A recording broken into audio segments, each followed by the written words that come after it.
Бүгін эмгек майрамы болуп атат. Мэриянын демилгеси менен бүткүл шаарда ишемдүүлүк өтүп атат.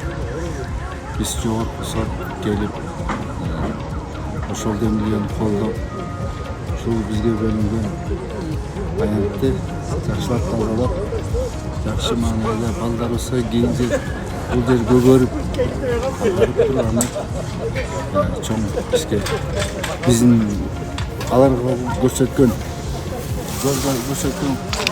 камкордугубуз деп ойлойм.